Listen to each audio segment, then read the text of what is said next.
approval on anything that is wild. మనం ఆలోచిస్తున్నామా? ఒక చెడ్డదాన్ని మన చూపు దేన్ని పడితే దాన్ని జోడిస్తున్నామా?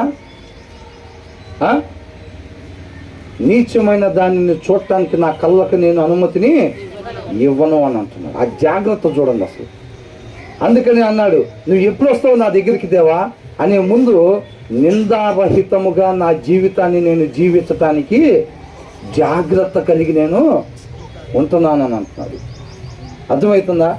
ఎనీ టైం అలాగుంటా బుద్ధిగల కన్యకల్లాగా పాట పాడుతూ ఉన్నాడు అన్నమాట దేవుడి దగ్గర. అర్థమవుతుందండి? చాలామంది సిద్ధపాటు లేకుండానే ఉంటున్నారు. సిద్ధపాటు లేకుండానే రాగానే తీసుకెళ్తారు అనుకుంటలే. 35 మార్కులు అయితే వచ్చి ఉంటాయేమో. ఏంటంట 35 మార్కులు వస్తాయా అట్లా అనుకుంటున్నారు చాలామంది. వాళ్ళు మోసం చేసుకునే పరిస్థితిగా ఉన్నారు. I will not look with approval on anything that is wild. I hate what faithless people do. I will have no part in it అని అంటున్నాడు. ఆయన ఏం చేస్తాడంట ఆయన జీవితంలో?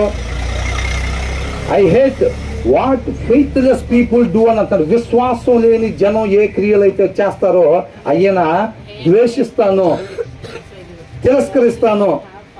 అర్థమవుతుందండి? ఏమంటాడంట? విశ్వాసం లేని జనాభా ఏ క్రియలు అయితే చేస్తారో. విశ్వాసం లేని వాళ్ళు ఏ క్రియలు చేస్తారు?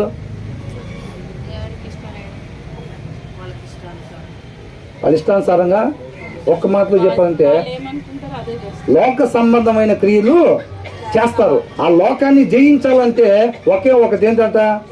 విశ్వాసం. అంతే. విశ్వాసం వలన ఈ లోకాన్ని మనం జయించగలుగుతాము. అర్థమవుతుందండి? విశ్వాసం అంటే దేనికోసం అనుకున్నా?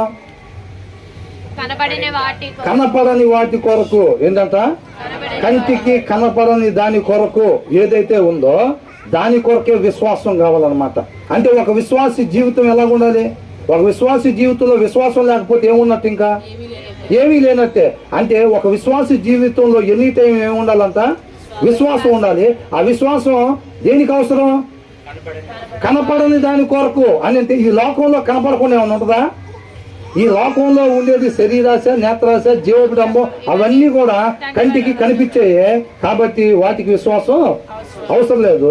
కాబట్టి విశ్వాసం కలిగి ఉండాలి అని అంటే ఈ లోకంలో కనిపించే వాటి కొరకు క్షణమాత్రం కూడా ఆయన జీవించను అని అంటున్నాడు. విశ్వాసం లేని వాళ్ళు ఏ క్రియలైతే చేస్తారో ఆ క్రియలను నేను ద్వేషిస్తాను, అసహించుకుంటాను. ఇంకా దాని కింద ఉన్నాడు, I will have no part in it అని అంటున్నాడు. ఏంటంట? అలాంటి క్రియలు ఈయన ఎప్పుడు కూడా చేయను